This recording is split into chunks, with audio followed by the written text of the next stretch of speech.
if you want to have that, it will be available to you. Okay. So Appreciate it. that's up to you. So I always think about reusability.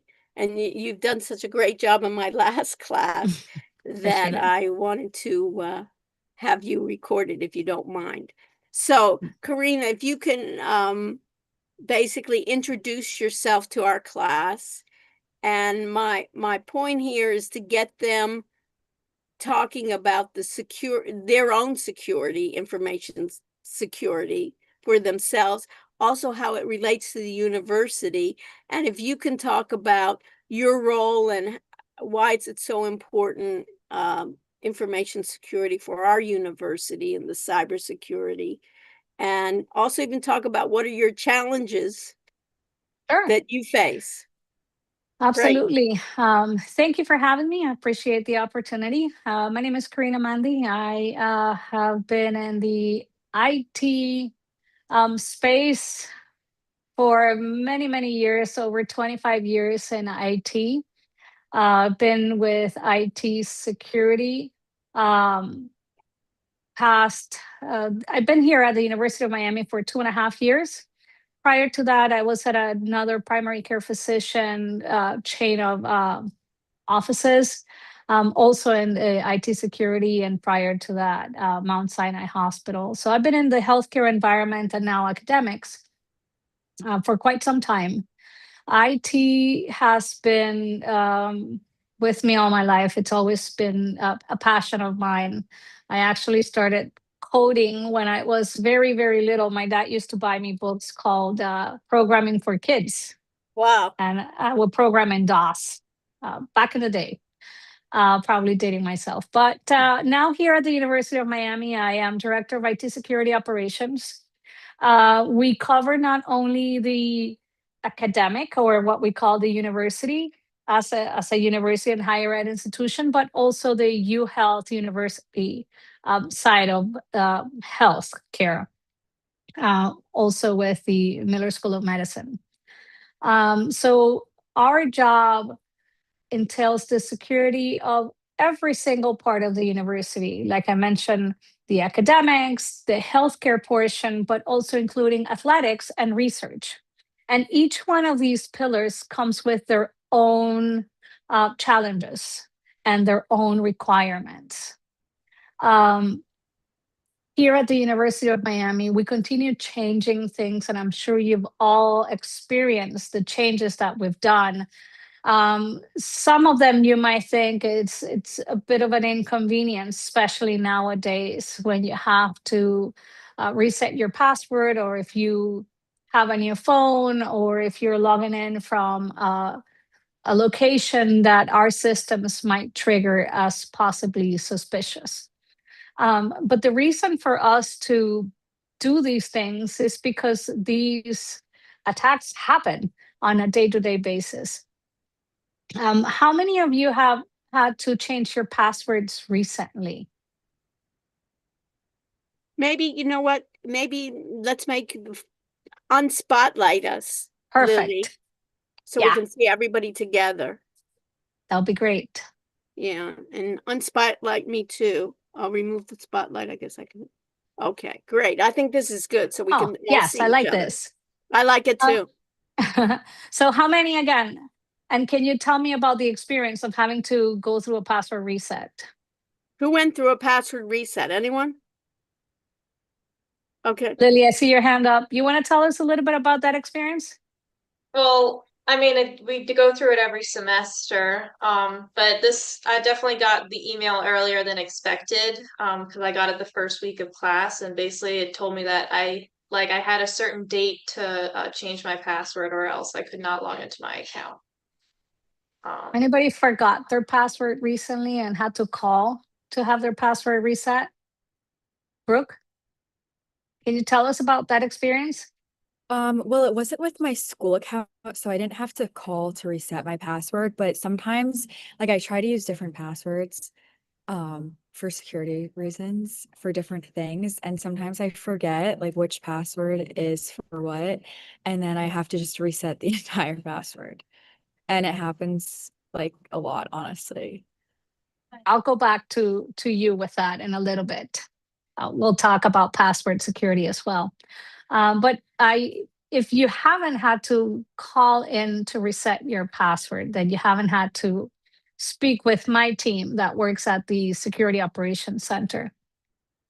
We have a team of about 9 security analysts, and all they do day in and day out is check for alerts, make sure that they are keeping the university safe. And part of that is identifying and authenticating users. So if you currently call the university and say, I forgot my password, my team is going to ask you to get on video to make sure that we verify who you are. Not only we're going to ask you to get on video, we're going to ask you to remove your background and show us your ID. Now, showing your ID, not only show me, but move it across your face. Any ideas why we have to do the removal of the background or moving the ID in front of you? None? Have you guys heard of deep fakes? AI imaging? Nowadays, you can just ask Copilot, hey, give me or Copilot, ChatGPT, Gemini. There's tons of AI flavors where you can ask, please generate an image that looks like this person and this ID that I just found on the floor. And then I can put that as my avatar and then call in.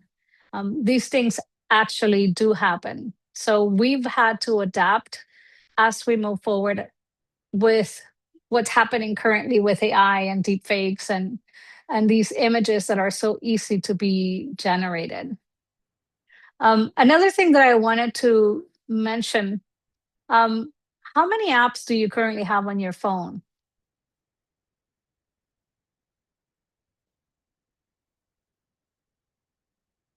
You can I'm just going to choose start calling name.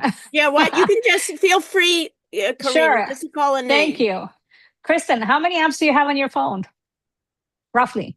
Probably like more than 100. All right. You have the highest number so far. Cole, how about you? How many apps would you say you have on your phone? Probably at least 100 as well. Wow. All right. Very active team. Of these apps, how often do you get a new app? Will? I mean, I have like 75 that I'd probably use, but I don't really download new apps that much. So Okay. One of the things we fail to do, and I'm going to include myself, is sometimes we download an app and don't look at the permissions that the app is requesting. When you download an app, I know in Android it does it. I'm an iPhone user, but in iPhone it asks you permission by permission. So if the app needs to access your camera, you're going to get a pop-up saying, do you grant access to the camera? If the app needs your location, it's going to have another pop-up that says, do you grant location? And when it asks location, it will ask you, is it a one-time? Is it only when you're using the app or at all times? The reason why iPhone modified into separate prompt is to bring awareness to the users. Back in 2013, Android had an app called Free Flashlight. And it was supposed to be the brightest flashlight that you could download on your Android phone. But this flashlight app was also keeping track of the user's locations. So that information was being sent to third parties and selling that data basically on you, which brings us back to why is it so important to pay attention to these pop-ups that you get when you install an app. So of those hundreds of apps, are you sure that all the permissions are accurate, that you're not oversharing location or your pictures? How would you like to have your pictures out there on the internet? Just food for thought. These are things that actually happen and they're out there and are things that we should keep in mind. back to what we at the University of Miami are doing.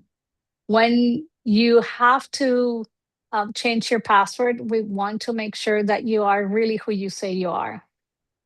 A couple of years ago, there was a big, very controversial hack at the MGM casinos. The group that did that hack, it's called Scattered Spider. Have you ever heard of that name? Anyone?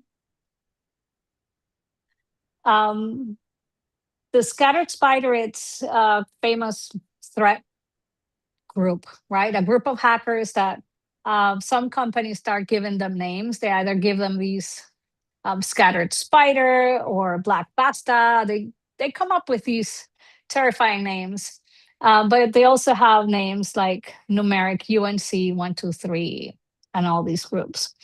The reason why I bring this particular group up is because it was the first time that we had native English speaking hackers contacting help desks. So I'm sure all of you have seen, I am the king of Nigeria and I need to cash a check. Can you please help me? And they send it via email. And it's super misspelled and it makes absolutely no sense how it's phrased. Well, all that went down the drain once Scatter Spider was acting because they are English speaking. There's actually a they caught one of them, which is actually from Florida. It was a member of Scatter Spider. But what they did is they called the help desk at the MGM casinos. And they said, hey, I'm from IT, I'm so and so. I need to reset my password because I'm working on this big project and I need help. And help desk did what they do best, which is help. And they heard the anxiousness in this person that needed to work and I really need your help, please do me a favor, help me out. They reset the password, and that's how that multi-million hack happened at the MGM casinos, all through social engineering.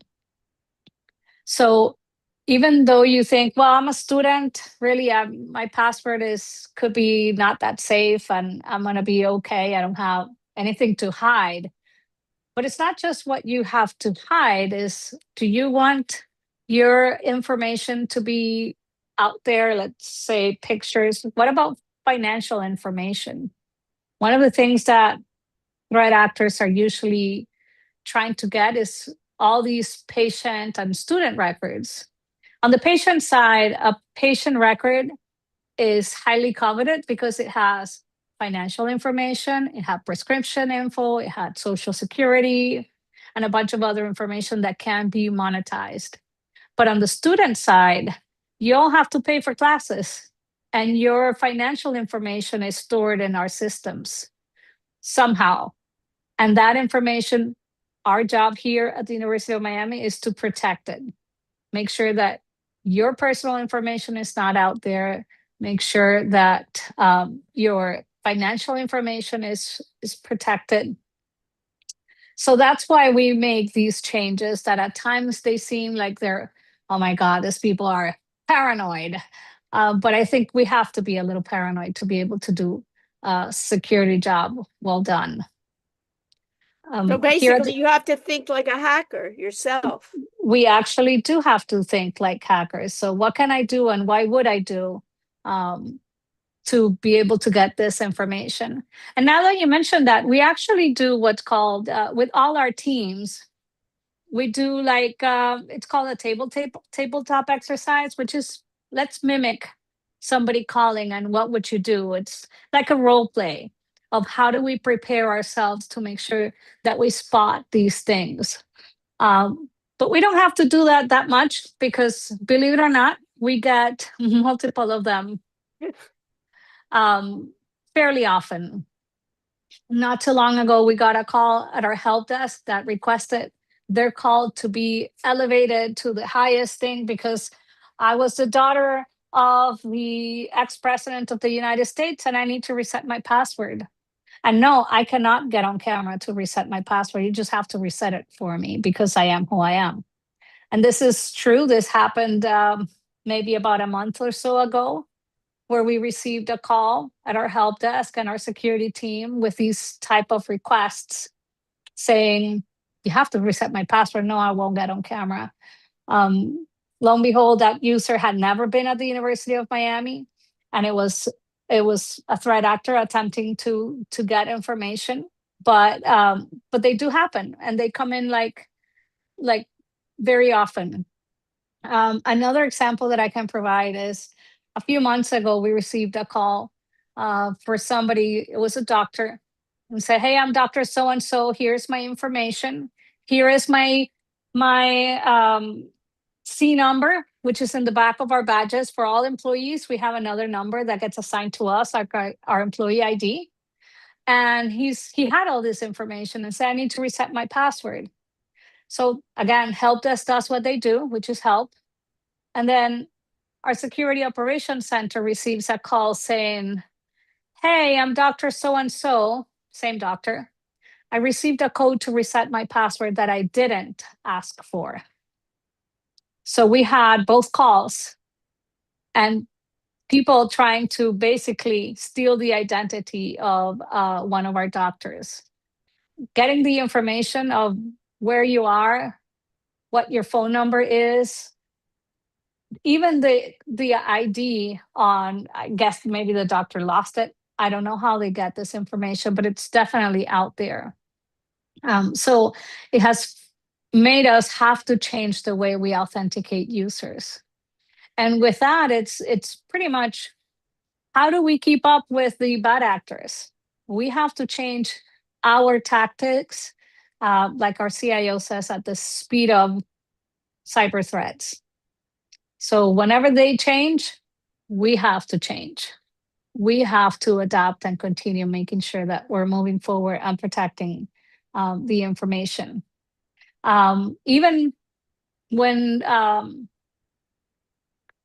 there's games and the Canes play, all the infrastructure for their plays, it's secured at the University of Miami. So all these recordings of how they play, when they do different plays, that information is something that we protect from other universities, from other bad actors that might want to get that data. And that's part of the job that we do here at in our team. So do you have special people that are covering like athletics, others that are covering the healthcare, and others covering academia? How do you break it down?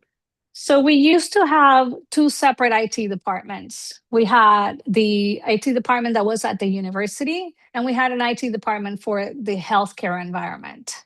However, that configuration didn't really work because at the end, we're just one network and one university.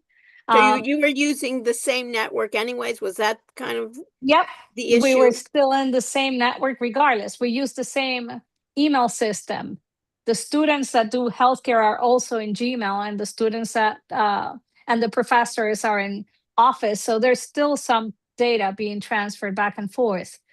So we decided we started the merge probably about 2 years ago.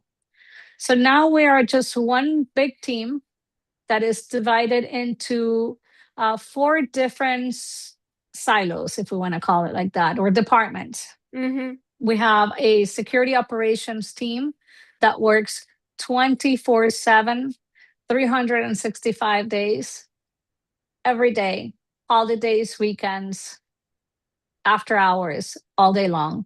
And all they do is make sure that all the alerts, everything that happens at the university is investigated, is looked at, help with those when they do the verification. Mm-hmm. That's the security operations. We have a team of security, that's the SOC, sorry. The security operations team is the one that takes care of all the tools that are used to protect the university. Things like antivirus, firewall configuration, tools that are used to review events or anything that happens. It's being logged on what's called a SIEM. A SIEM is it's like a big database of every single time somebody logs in, from where do Mhm. they log in and what it's accessed. And with that data, we're able to correlate information. So for example, if user A receives an email that our email system identifies as potentially malicious, Mhm. and then user A clicks on a link 5 minutes after, and then the system identifies that link as malicious, it puts everything together with the use of AI in the back end, and then provides us an alert. Once an alert triggers, our SOC team will investigate and most likely give somebody a call and say, "Hey, is this you? Was it you, the system?" If Mhm. that was a university computer, for example, then that computer would be quarantined. So we're able to do that kind of work as well. Sometimes, if you're logging in using a VPN, and that IP address or the source, it's identified as malicious, the system will automatically reset your password, and you're going to be prompted to reset your password. You And know, that's all. Go ahead. yeah, you know what? It's interesting, Karina, is I had last semester, I had someone said they're from your security office and that I had something suspicious on my computer and they wanted me to remove it. And I thought it was phishing. And I Unfortunately, that made happens.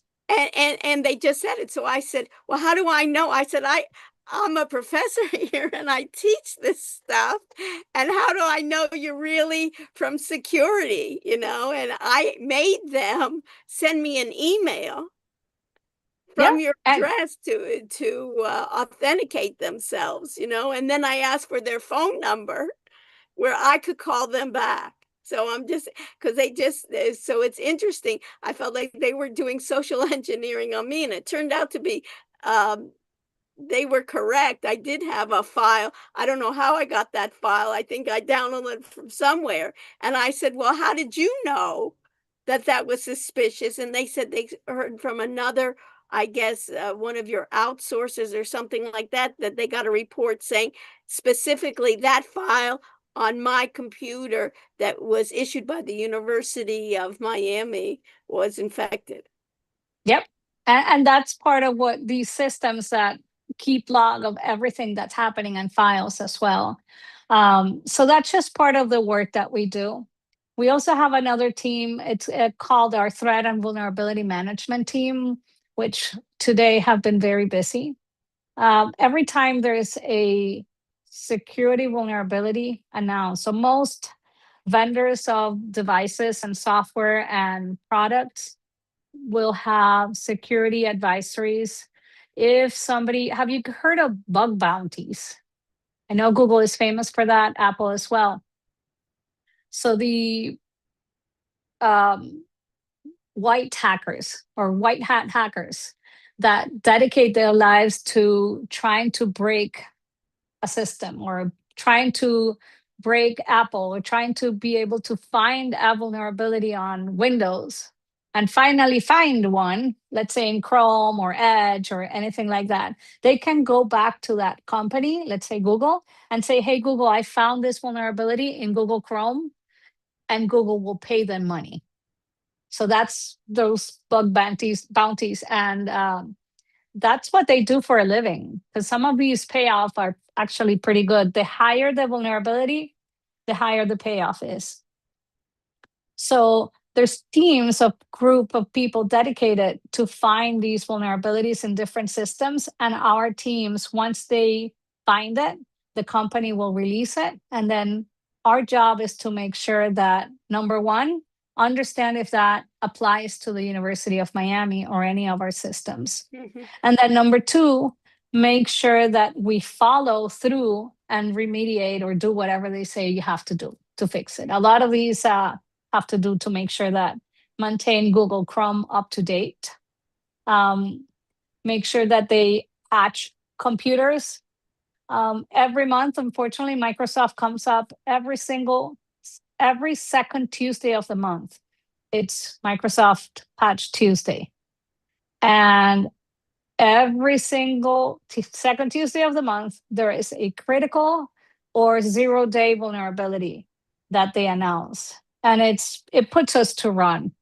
So we start patching 24 to 48 hours after it gets released. And those are really, really aggressive timelines, because we know that from the time one of these vulnerabilities are announced, which is Patch Tuesday, to the time that the bad actors start exploiting these, we're talking days, sometimes 3 to 4 days.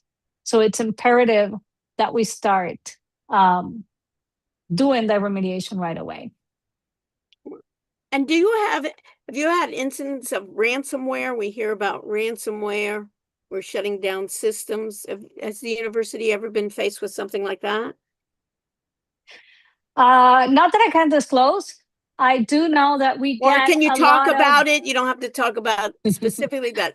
Absolutely. I don't want you to do Um, this, but what is ransomware, and what do institutions do about it, or how can they deal with it? Let's So talk a about lot that. of the ransomware, we do receive ransomware alerts, right? Mhm. Ransomware is when multiple files are being encrypted in a programmatic way. And it's due to a software that gets installed, probably by a phishing email, or a malicious link that you click, and it gets installed and it starts propagating. However, if you have a database that is making multiple changes on multiple files very quickly, we can get notifications that we have received saying potentially ransomware. So when we had those type of alerts, Mhm. we are all hands on deck. What that means is my whole team, our whole SOC team, we call our security partners. We work with companies like IBM.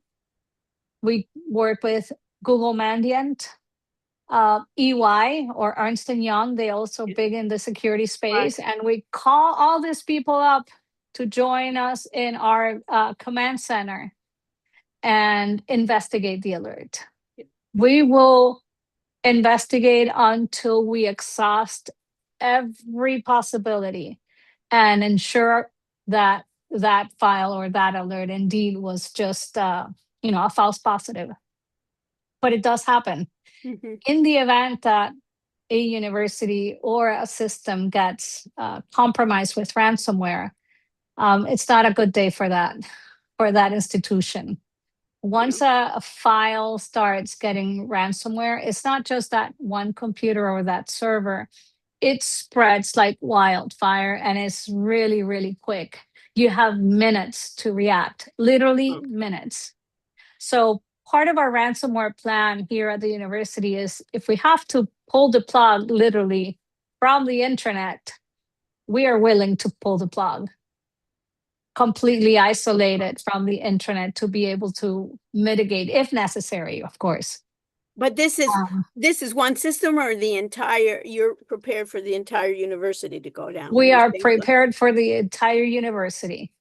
If we have to do it at that level, then we would. Obviously, there are multiple firewalls in between that can isolate a part of the university or the health system or the academy, or maybe a specific department, depending on how things are configured. But yeah, that's part of the response that our team does in cybersecurity. So And coordination, of course.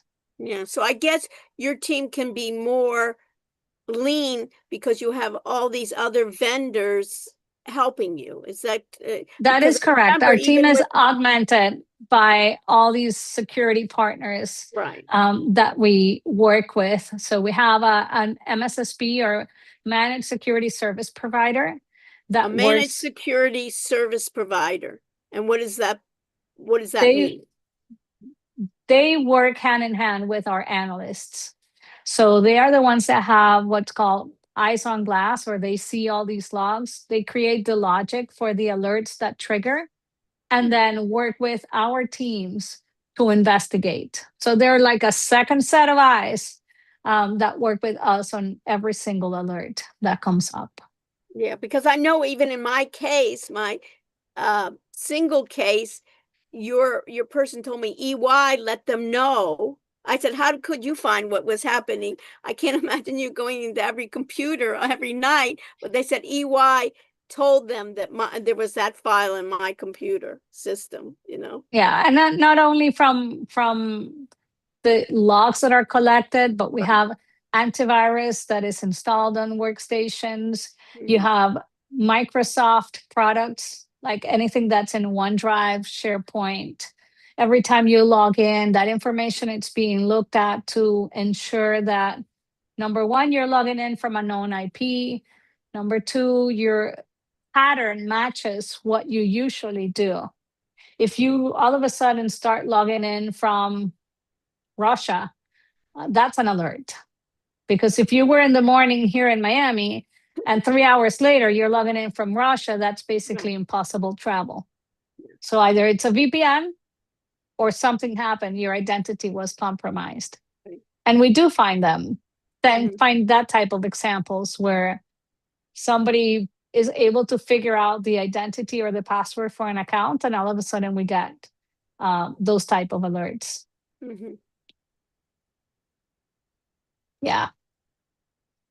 It's never a dull moment at the IT security office. We are stationed and the healthcare side under the library. We call it the basement. Um, that's where our team is works again 24/7, 365. Well, and Any what do you questions? suggest? What do you suggest about passwords? How should students Thank you. store them?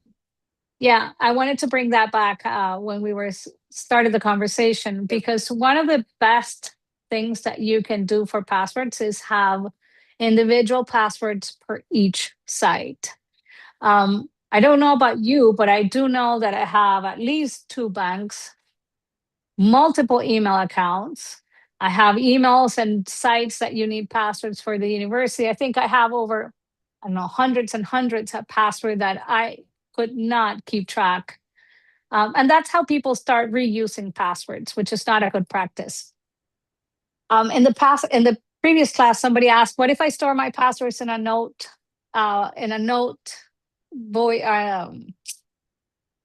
file on my phone?" That's not a great idea either, because those passwords are in plain text, and anybody that can access your phone, you look away for a second, and somebody can grab the phone if it was unlocked, and then would have access to all of that. So the best thing, and what I personally do, is use a password manager. A password manager will store all your passwords and will allow you to automatically create or generate random passwords per site.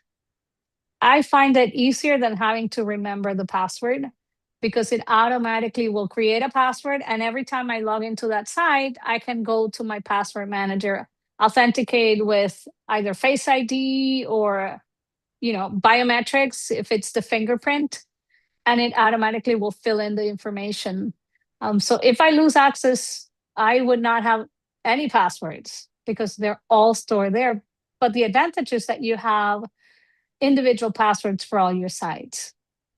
So I highly recommend using a password manager, a reputable password manager. And it's it's usually they're not expensive if you have to share it with someone else, like a family password manager. And there's also some that you can just sign into, like 1Password is one of the ones that are out there that have been very helpful. And what about passkeys? Can you tell us what's the difference between passwords and passkeys? Yeah, absolutely. So passwords is becoming to be a little bit obsolete. That's why we had the need of introducing multi-factor and SMS, and now Microsoft Authenticator, which was dual. The next level is passkeys.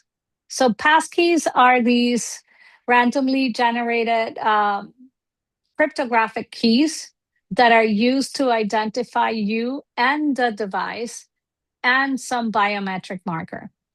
So When you log into Amazon, Amazon was one of the first ones to implement passkeys, and it allows you to create this passkey that gets stored on your computer or on your phone. It's device dependent. There are some that are portable, but for the most part, they are device dependent. So it identifies your computer. It identifies the fact that you are at the computer, and it also introduced some biometric. So it uses factors, something you know, something you are, and something you have, to be able to identify you through those systems. Now, the passwordless portion comes when, because it's such a complex cryptographic key, there's really no way for cloning that. And it has to be in the device for that to actually work. So it works really easy to store it. You can use for password managers as well, and to log into certain sites. So instead of you having to come up with your username and password and then the token, if you have to receive a code via SMS or through Authenticator, it basically just utilizes your passkey and it automatically logs you in.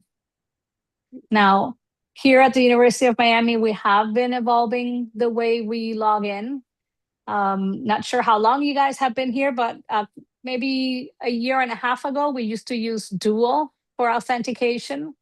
We migrated to Microsoft Authenticator maybe a year ago to enhance our security. And us at the IT department we utilize these devices. It's called a YubiKey, and it connects to our computer. And it also has, we have to touch it for this to work. So that device is something we have physically. You have to plug it to your computer to be able to use it as multi-factor. And then you have to be able to touch it and identify yourself as a user of that YubiKey. So there's all that combination of something you have, something you are, and that's the biometrics, and something you know, because it also asks for a very short code for you to identify yourself as a YubiKey owner. So what keeps you up at night? Ransomware. Ransomware. Okay. Ransomware is one of the things that keeps us up at night. But a lot of these groups that are out there targeting higher education or targeting healthcare, and we can only be as secure as any one of us, right? If you give in your information, if you receive a weird text message saying, "Hey, I'm here from the desktop, I need you to send me the code that you're going to receive," please don't. Mm-hmm. I'm sure all of you have received those text messages about paying the toll. They became very popular in the past few months. Text messages saying you have a toll balance, click here to pay it. Yeah. They're all Also with fake. like gift cards. I'm at the president's office. He needs a gift card. Have you gotten that? Yeah, those are, hey, they make believe they're the president. Hey, it's Right. me, the president. Right. No, I'm at the Please president's don't call me assistant. because I'm busy, but I need you to run to CVS and buy Right. these 3 gift cards and give me the numbers. Yeah, right. That Those was a do big one. happen, and they're real. They actually happen. Yeah. There's also, since I have you all here, there was also one very recently where there was a phishing email that reached a bunch of our students saying they were paying $500 a week for a job that they were offering for students. And there was this student that started communicating and clicking and started communicating with the bad actors via their personal email instead of their Miami email, because we would have caught that. But for some reason, they started communicating on their personal email. Long story short, they did some work. Then the person says, "Okay, I'm going to transfer you this money. And then you have to transfer me half of that I'm really not exactly sure the whole thing because Right. it happened over their personal email. Right. But I do know that we got the report because they were out of $1,000 that supposedly they had been paid. Yeah. And this happened to a student just like you guys. Yeah. So Regular scam. regular No, scam. it's not even that sophisticated. No, Well, and anything. even just one last example. I just remember this. At the Mhm. beginning of this semester, there was an Instagram post about a welcome party to the fall semester, which was fake. So it was asking people to pay, and you would register to pay, and then never received any invitations. It was not from the University of Miami, of course. They were being scammed as well. Yeah. So they're out there. Okay. Anything else? Any other questions that you have for Karina? I really appreciate you coming out, Karina. And then maybe, pleasure. another time you come out, you can actually show us, like those emails. Basically, I think it'd be interesting that what we should look out for, that it would be phishing expeditions or ransomware or where we should not click. Yeah, they used to have those things where you used to go out with education, right? Yeah.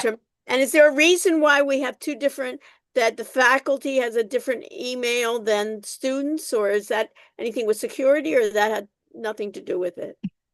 It's a combination. Okay. So yes, it's a combination of security, but also convenience because we had a lot of students that were requesting Google. Okay. So I guess Google won. Okay. Because I was wondering But on that. yeah, that was one of the I think More from surveys that are issue being done. of that rather than of the security issue. Well, I appreciate with your lean staff, and then let me know if you're looking for interns or something like that. You can send it out, and I'll share it with our students as well whenever that comes up. Because I Absolutely. think it's an area that won't go away. It's just going to get more sophisticated. I think with AI looking for patterns among the good guys and also the attackers, they're using it as well. That I think it's a growing business, unfortunately. Yes, it is. Keeps Or us it keeps busy. you in I have job business, I guess. security. Yeah. It's Well, called job thank you security so for us. much. I want a Thank you, round of everyone. applause. Thanking you so much for All right. coming out. Thank you all. Thank you. Thank you. Bye. Okay.